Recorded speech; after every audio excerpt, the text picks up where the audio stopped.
Corona अगर महामारी है तो लॉकडाउन लोगों के लिए किसी पहाड़ टूटने से कम नहीं। पूर्व के लॉकडाउन के दर्द भरे अनुभव से लोग अभी उभर भी नहीं पाए थे कि कोरोना ने पुनः पलटवार कर सबको दहला दिया है। चूंकि कोरोना महाराष्ट्र में दोबारा किसी तूफान की तरह लौटा है, जिसे झेल पाने की स्थिति ना ही सरकार में है और ना ही जनता की है। जनता पहले ही टूट चुकी है। लगभग 1 साल से अधिक समय से जनता काम नहीं कर पा रही है, अतः वे घोर आर्थिक संकट के शिकार तो है ही, उन्हें कहीं से कोई मदद मिलती भी नहीं दिख रही है। यही हाल सरकार का भी है। उसके पास इस महामारी से अपने जनता को बचाने के लिए बस एक ही उपाय है, लॉकडाउन और अन्य पाबंदियां लगा देना।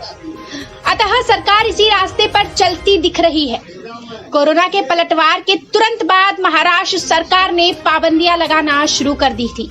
जब कोरोना का दायरा और बढ़ा तो आखिरकार सरकार ने पहले नाइट कर्फ्यू और फिर नाइट कर्फ्यू के साथ वीकेंड लॉकडाउन की घोषणा कर दी। सरकार के इस रवैये से मुंबई की जनता हैरान परेशान है।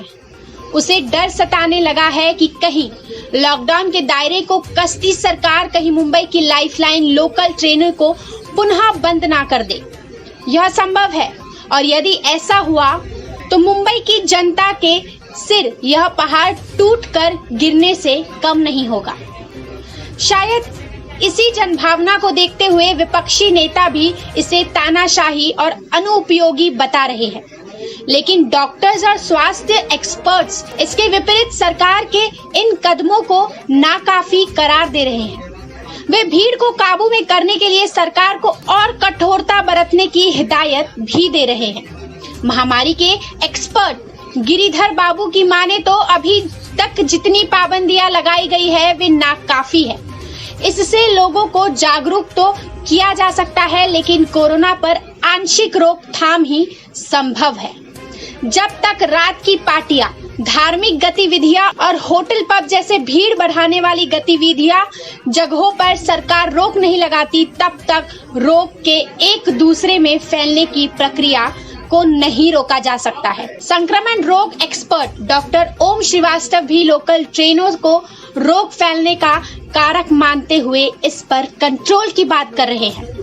वहीं केम के पूर्व डीन डॉक्टर अविनाश सूपे के मतानुसार लोकल चलाए जाने के बाद ही कोरोना का कहर मुंबई में बढ़ा है, अतः वे भी इस पर सख्ती की बात करते हुए बाकी भीड़ भाड़ और ऐसे आयोजनों, कार्यस्थलों पर प्रतिबंध की सिफारिश करते हैं जहां बिना मास्क के दूरियां बनाए रखने में चूक की संभावनाएं हैं। स्थिति बेहद संगीन है, जनता के लिए भी और सरकार के लिए भी। दोनों आज उस जगह खड़े हैं जहां एक ओर कुआं तो दूसरी ओर खाई है। सरकार के पास प्रतिबंध और लॉकडाउन के अलावा कोई रास्ता नहीं है, तो पहले से ही आर्थिक तौर पर बुरी तरह टूटी जनता और अधिक बोझ उठाने की स्थिति में नहीं है। कुछ भी हो, कोरोना से जीत के लिए जरूरी शर्त सामाजिक दूरी के नियमों का पालन तो हर किसी को करना ही होगा। साथ ही सरकार को भी कोई सकारात्मक या कहे जादुई तरीके का इस्तेमाल इजाजत करने होंगे, जो जनता के घाव पर मरहम का काम भी करे और कोरोना से मुकाबला भी।